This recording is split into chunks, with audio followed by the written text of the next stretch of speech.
It's a fear that we all have. You walk out into the parking lot and could have sworn you parked right here, but now your car is gone. The Joint Police Viper team is working every day to make sure that your car is exactly where it should be. This is Russell Road, roughly the northern boundary of Congressional District 3. If you live south of here all the way to the state's southern border, then either Susie Lee or Big Dan Rodimer will represent you. Yeah, Kalina, this is a very exciting day for Las Vegas, Clark County, and the entire state. This strip is the economic driver for everything, and people are finally coming back. Porfirio Duarte Herrera escaped from the Southern Desert Correctional Center way back on September 23rd. He wasn't captured until days later on September 28th as he tried to board a bus to Tijuana, Mexico.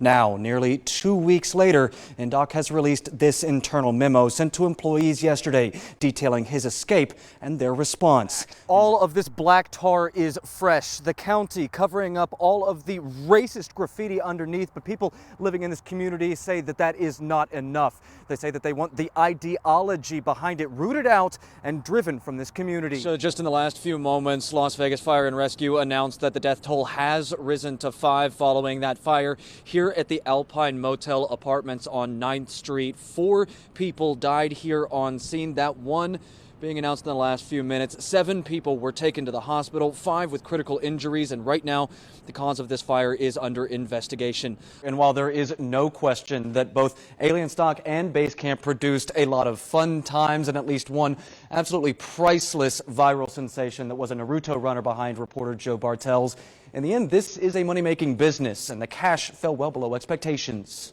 Uber drivers are required to wear a mask. In fact, they're going to have to go in through the app and take a selfie to make sure that they are following the rules. Uber passengers have to sit in the back seat with the windows down for ventilation, and they have to wear a mask too. Wait, that is where the car appears to have lost control right along Howard Hughes Parkway, and then it ended up hitting this palm tree. You can see a chunk of the car is still embedded here, a lot of debris left on the ground, and then right over here you can see where the car ended up hitting the Wells Fargo Tower sign, ripping it directly out of the ground. Yeah, across the valley, church boards read closed. The coronavirus forcing people to stay apart, but pastors are getting innovative in the way that they reach out and bring people together in spirit. The construction heavy hitter is Las Vegas Stadium, future home of the Raiders. 65,000 seats costing $1.8 billion. The Las Vegas Convention Center expansion is set to be complete in December 2020. It adds about 1.5 million square feet of space at a cost just under $1 billion.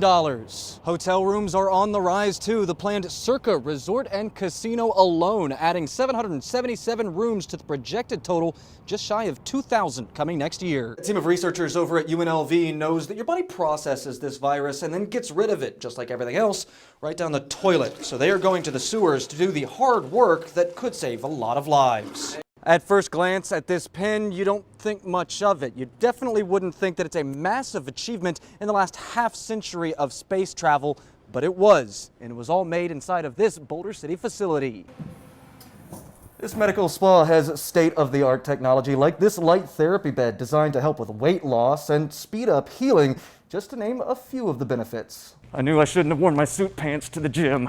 Firehouse World 2020 here at the Las Vegas Convention Center is the place where you can find all of the latest technology, keeping firefighters and people safe from all over the country and even all over the world, including something that I've never personally seen before. This is a fully electric fire truck. Just plug and play, just like your electric cars, your Teslas, things along those lines. Amazing technology, and this is not just it. I'm going to bring in the man behind the plan here, the man that knows everything about this, Pete Matthews. First of all, when you have technology like this coming in from all over the world, what can that do for firefighters right here in America? Thursday, this entire section of Decatur Boulevard near Oakey was covered in flashing lights and Metro officers. A wild crosstown chase ended right here with 2 officers, a woman, and an armed robber, all left injured. Police say they were surveilling Justin Venegas from the air following a May carjacking when he did the unthinkable. He's trying to jack a car. That started a dangerous crosstown chase with speeds peaking over 100 miles an hour. Minutes after the first carjacking, police tried to ram his vehicle to a stop, but Venegas fired from his car, barely missing officers before they returned fire Later, near Deserted and Jones, Venegas stopped a car. He might be trying to hijack someone else. Yep, he's out of his vehicle. Police say when that woman backed away, He's got a gun pointed at the victim here. It is firing into the victim vehicle. We have to get him stopped. you can see the muzzle flash as Venegas fires towards the woman's car before he runs to catch up with his already stolen getaway car. Next, Where the camper trailer is in the parking lot. at DI in Decatur, police try to clear a Smith's parking lot. Everyone get inside the store. As Venegas fails to carjack another person, police pour into the lot. Vehicle's moving. Get in here, guys. He is shot at civilians, so if we can get that thing blocked in, get it done.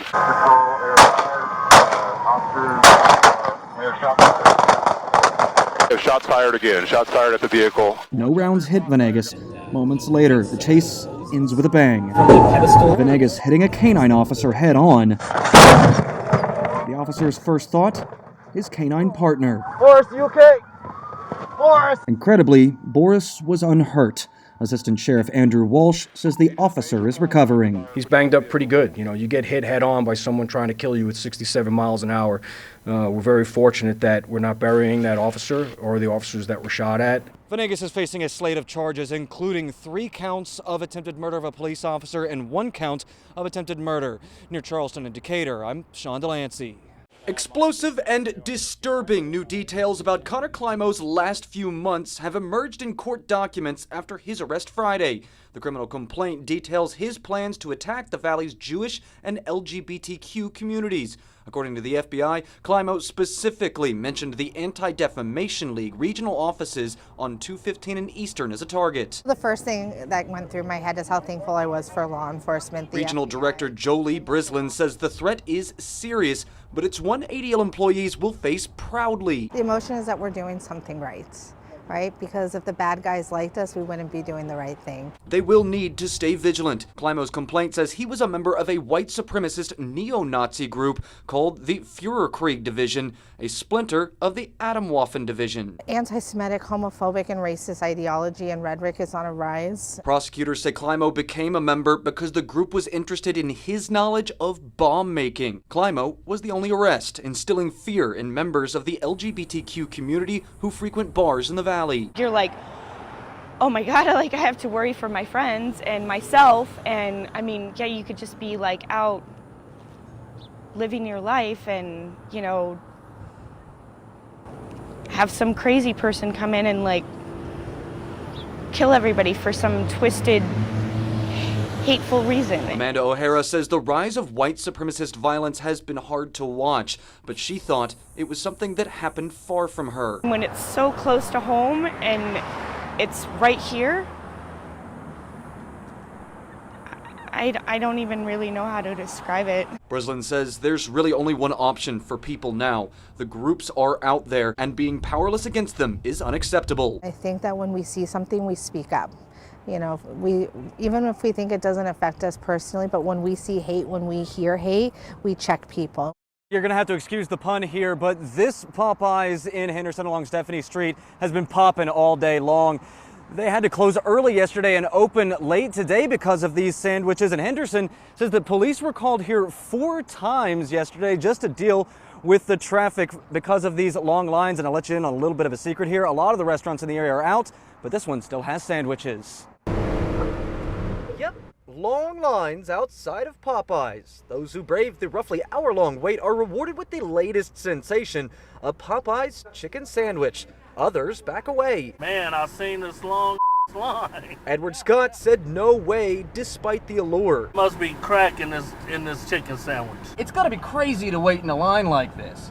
Is it worth it? Yeah, it is. This is Takina Nadane's second wait for the sandwich. The internet has declared a taste challenge to the chicken sandwich holy grail, Chick-fil-A. I gotta know the verdict here. Popeyes. It's better. It's better, yeah. So here we are, inside with Liam Peterson. His first taste, a moment in chicken sandwich history. Yeah, he says he'll be back for more. I taste the spice from the spicy. I taste the pickle. I got a little pickle. The bread. It's very good. The bum rush of chicken lovers has its consequences, though. There's not enough sandwich to feed them all. Jones in Vegas, out. Flamingo in Decatur, out. Meaning those who didn't jump in line will be waiting for a restock. I'm good. Scott here is probably going to wait for the sensation to die off too.